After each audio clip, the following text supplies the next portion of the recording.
Et il y a 5 ans, plus de 4 millions de personnes, 2 millions rien qu'à Paris, descendaient dans la rue pour dire non au terrorisme. Une marche républicaine en réponse à l'attentat de Charlie Hebdo, démonstration de force d'une société qui, soudain, prenait conscience très douloureusement de l'étendue des réseaux djihadistes français. Bonjour Hugo Micheron. Bonjour. Vous venez d'écrire un livre particulièrement édifiant, je dois dire, Le djihadisme français chez Gallimard, fruit de très nombreux entretiens avec plus de 80 djihadistes français incarcérés en prison en France, dont certains ont depuis d'ailleurs été libérés. Un travail qui dit beaucoup sur la prise de conscience trop tardive, écrivez-vous, de la société française. Déjà, une première question, Hugo Micheron. Pourquoi la France a-t-elle fourni une telle cohorte de djihadistes à l'État islamique ?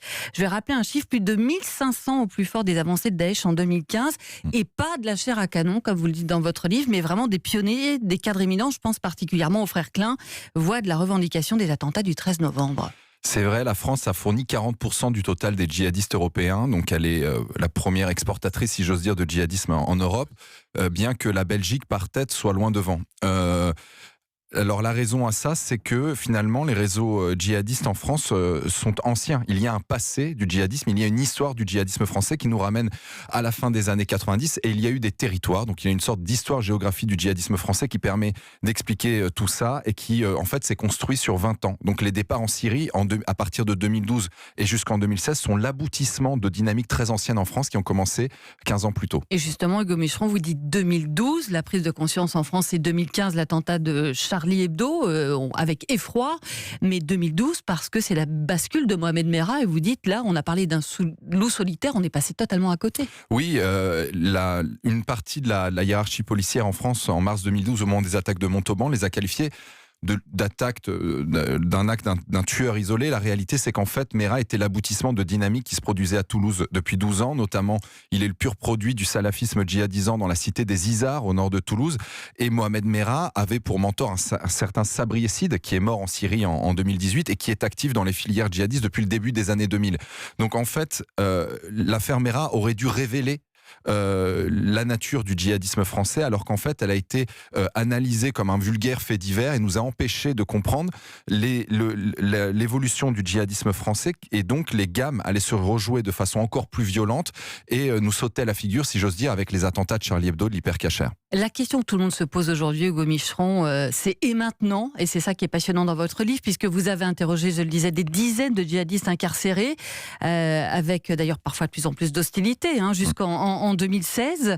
On a entendu Nicole Belloubet ce matin qui dit que la seule solution pour les détenus djihadistes français qui sont aux mains des Kurdes actuellement en Syrie, depuis la chute de l'État islamique, c'est de les rapatrier en France. Est-ce que la France a les moyens de prendre en charge en prison ces hommes ? Alors quand on voit la difficulté de gestion d'un djihadiste, déjà, la réponse serait plutôt non. Quand je le décris abondamment dans la dernière partie de l'ouvrage, c'est-à-dire la façon dont en fait les djihadistes exploitent les prisons pour reconfigurer, se reconsolider. Ils ont acté leur défaite sur le terrain moyen-oriental, et du coup l'espace de recomposition de la mouvance djihadiste, c'est les prisons, avec beaucoup de complexité. Vous dites même, vous employez des termes, vous dites la prison c'est l'ENA du djihad.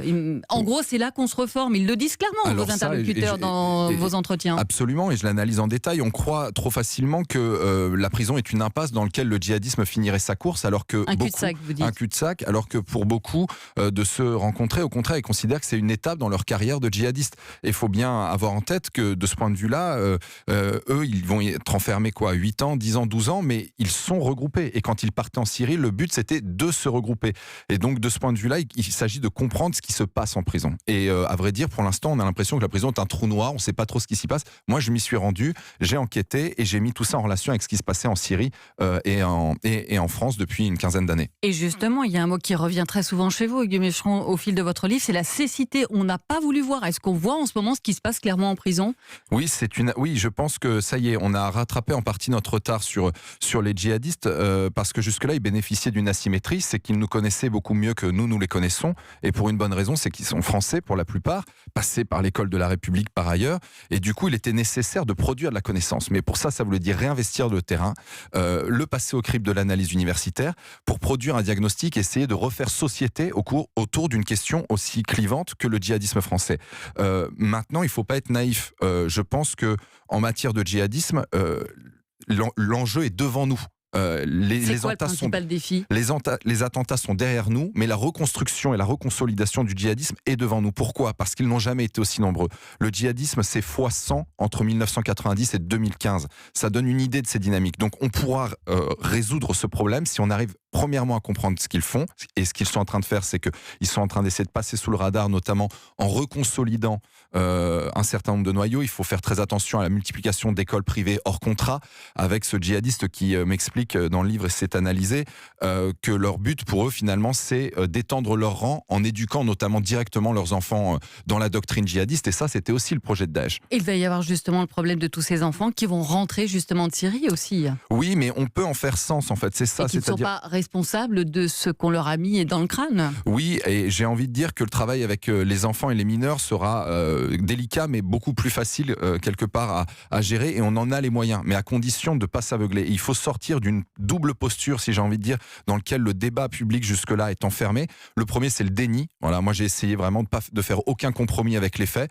Et l'autre tenant, si j'ai envie de dire, la tenaille, c'est l'hystérisation. En fait, on peut poser un diagnostic qui est quand même inquiétant, parce que c'est une matière inquiétante. Et inquiétant quand on entend ce matin qu'ils vont revenir effectivement en France, et on peut comprendre pourquoi, puisqu'effectivement les Kurdes n'ont pas les moyens effectivement de gérer ces détenus en Syrie, donc. Oui, c'est une matière extrêmement complexe, et les Kurdes, en fait, sont à l'heure actuelle plus ou moins dépendants de la protection de Bachar el-Assad. Ça serait évidemment une très mauvaise perspective pour la sécurité de la France que 50 de ces djihadistes passent aux mains de Bachar el-Assad. Donc, on a la possibilité de faire sens, mais encore faut-il faire ce travail. Là, je crois que c'est terminé. On ne peut plus basculer dans le déni en permanence. Et par contre, on a du temps. On est seulement à l'an 5 de la prise de conscience. La France a quand même les moyens de répondre à cet enjeu. Il reste extrêmement minoritaire, et donc c'est un des éléments qui joue en notre faveur. Merci beaucoup Hugo Micheron d'avoir été avec nous ce midi à Europe 1. Je rappelle le titre de votre livre qui est vraiment passionnant et que j'invite nos auditeurs à découvrir, Le djihadisme français, avec ce continuum quartier, Syrie, prison. Lecture très instructive aux éditions Gallimard. Et je rappelle que vous êtes chercheur à l'École normale supérieure. Merci beaucoup d'avoir été avec nous. Merci.